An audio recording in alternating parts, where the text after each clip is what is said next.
Bismillahirrahmanirrahim. Assalamualaikum warahmatullahi wabarakatuh.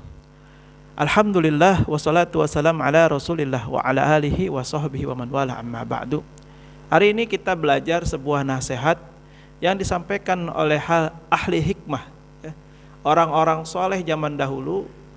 Ini ada dalam kitab Nasaihul Ibad, maqalah yang ke-34, bab yang keempat.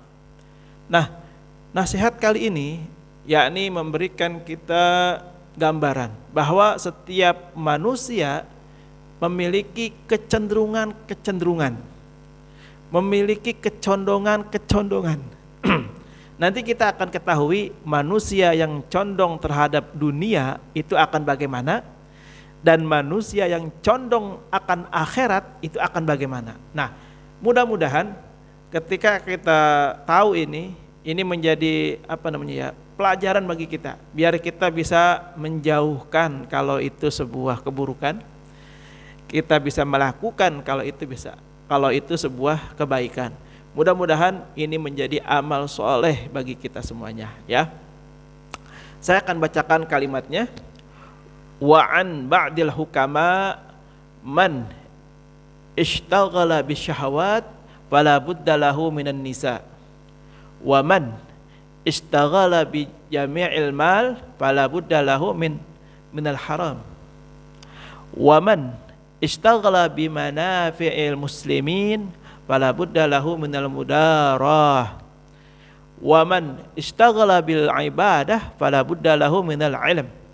Nah, nasihat ini disampaikan oleh orang-orang soleh zaman dahulu kepada kita.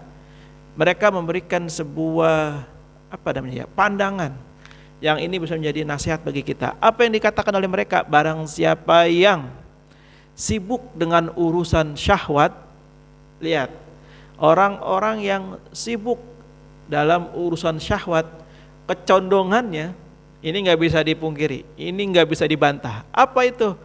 Pasti tidak akan lepas dari wanita, ya.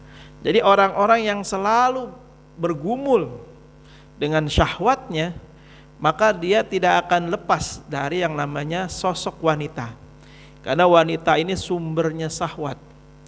Makanya hati-hati dengan makhluk yang satu ini, ya. Itu yang pertama. Yang kedua, barang siapa yang sibuk mengumpulkan mal, mengumpulkan harta, hati-hati. Apa itu? Karena dia tidak akan luput dari perkara-perkara yang haram. Hati-hati. Orang yang gemar mencari harta sampai dia lupa dengan ibadah, maka sudah pasti di dalam itu ada perbuatan haram yang dia lakukan. Pasti, nggak ada yang tidak.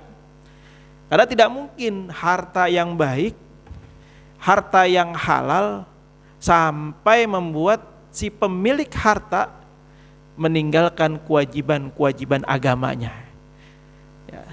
Tapi sebaliknya, seseorang yang gemar dengan harta yang haram, harta yang subhat, yang gak jelas, maka udah pasti dengan harta itu semakin males ibadah, semakin susah ibadah, semakin ogah-ogahan ibadah, semakin dia jauh daripada Allah Subhanahu wa ta'ala. Jadi bisa jadi asbab dari kita malas beribadah, bisa jadi ya, karena dalam diri kita ada barang haram. Na'udzubillah summa na'udzubillah. Banyak istighfar, astagfirullahaladzim, astagfirullahaladzim, astagfirullahaladzim.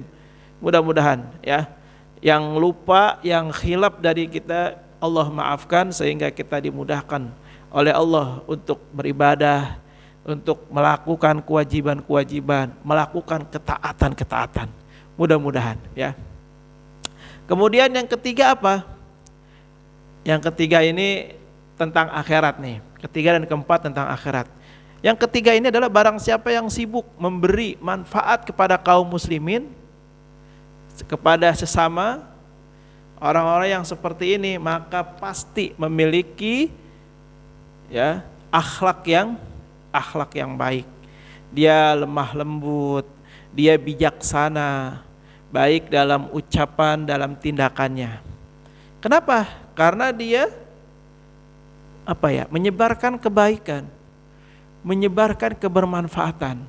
Dan orang yang seperti ini adalah orang-orang yang memang Allah lembutkan hatinya, Allah jaga sikapnya, Allah bantu dalam memunculkan akhlakul karimah. Ya, jadi coba lihat teman-teman kita, sahabat kita, saudara kita, keluarga kita. Apakah ada yang seperti ini? Kalau ada yang seperti ini, yang bisa memberi manfaat kepada kaum muslimin, kepada sesama, kepada saudara, artinya kebermanfaatan dirinya terhadap orang lain itu dapat terjadi, terlihat oleh orang itu, maka ketahuilah orang itu dilembutkan oleh Allah hatinya. Orang itu dibantu oleh Allah untuk mensinkronkan apa yang diucapkan dengan apa perilakunya itu sama. Ya. Yang sering terjadi ucapannya A, perilakunya C. Ucapannya baik, ucapannya yang enak-enak ya, tapi perilakunya menyalahi, ya, berselisih. Waduh, repotnya yang begini nih. Makanya salah satu ciri orang munafik adalah ucapan sama sikapnya tidak sinkron. Nah, mudah-mudahan kita terhindar dari sifat orang munafik ini. Mudah-mudahan kita mohon kepada Allah, kita berdoa kepada Allah agar Allah tetapkan lisan kita yakni sama dengan perilaku kita. Kalau lisan dan hati sudah sinkron dalam kebaikan, nah disitulah tanda Allah memberikan hidayah kepada kita.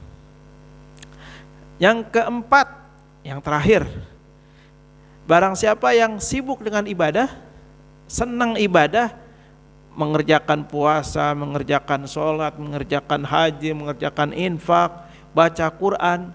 Nah, orang-orang yang gemar dengan ibadah ini, Allah akan kuatkan dia dengan terus belajar ilmu agama. Ya, jadi orang yang rajin ibadah itu Allah kuatkan dalam mencari ilmunya. Ya, jangan sampai ibadah tanpa ilmu, ini repot. Ya. Kalau ibadah tanpa ilmu, waduh, ini musibah. Mardud, tidak diterima ibadahnya. Terus bagaimana kalau orang itu punya ilmu tapi nggak mau ibadah?